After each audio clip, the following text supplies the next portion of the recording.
দর্শক, মুন্সিগঞ্জের শ্রীনগরের দোগাতি এলাকায় ঢাকা মাওয়া এক্সপ্রেসওয়েতে এক নারীর গুলিবিদ্ধ মরদেহ উদ্ধার করা হয়েছে। ঘটনাস্থল থেকে উদ্ধার করা হয়েছে বেশ কয়েক রাউন্ড গুলির খোসাও।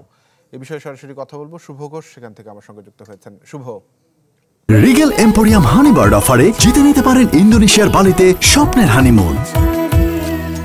তানভীর, আজকে সকাল 7:30টার দিকে স্থানীয়রা প্রথমে এই তরুণীর মরদেহটি দেখতে পেয়ে পুলিশকে খবর দেয়। পরে পর্যায়ক্রমে পুলিশ এসে কিন্তু এই তরুণীর মরদেহটি দেখতে পায় এবং সেখান থেকে তারা মরদেহটি উদ্ধারের একটি প্রক্রিয়া শুরু করেছে এবং ইতিমধ্যে কিন্তু সেই ঘটনাস্থলে আইন শৃঙ্খলা বাহিনীর বিভিন্ন সদস্যদের পাশাপাশি পিবিআই সদস্যরাও কিন্তু সেখানে তদন্ত করছে। সেখানে যোগ দিয়ে তারা ঘটনার যে পরিবেশ এবং সেখানকার যে পরিস্থিতি, সেই কোনো ধরনের আলামত পাওয়া যায় কিনা সেই বিষয়টি তারা শনাক্ত করার বা খুঁজে দেখার চেষ্টা করছে। পুলিশ বলছে ঘটনা সিসিটিভি ফুটেজ দেখে এই ঘটনার সাথে জড়িতকে শনাক্তের চেষ্টা তারা করছেন এবং এই তরুণীর যে গুলিবিদ্ধ মরদেহটি সেখান থেকে উদ্ধার করা হচ্ছে। তার আশেপাশে কিন্তু বেশ কয়েক রাউন্ড গুলির খোসা পাওয়া গেছে। আমরা এখন পর্যন্ত পাওয়া তথ্য অনুযায়ী কিন্তু প্রায় 5 রাউন্ড গুলির খোসা সেখানে উদ্ধার করা হয়েছে।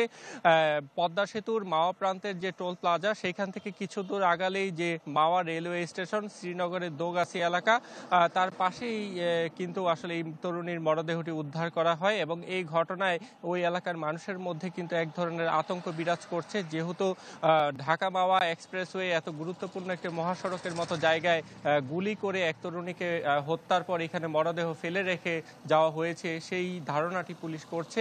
তাই পুরো বিষয়টিকে গুরুত্ব দিয়ে তারা খতিয়ে দেখছে এবং এই ঘটনায় সেই তরুণীর পরিচয় কিন্তু এখন পর্যন্ত জানা যায়নি। তবে পিবিআই কিন্তু সেই পরিচয়টি শনাক্তের চেষ্টা চলছে এবং শুভ, ধন্যবাদ। শুভ ঘোষ জানাচ্ছিলেন মুন্সিগঞ্জ থেকে।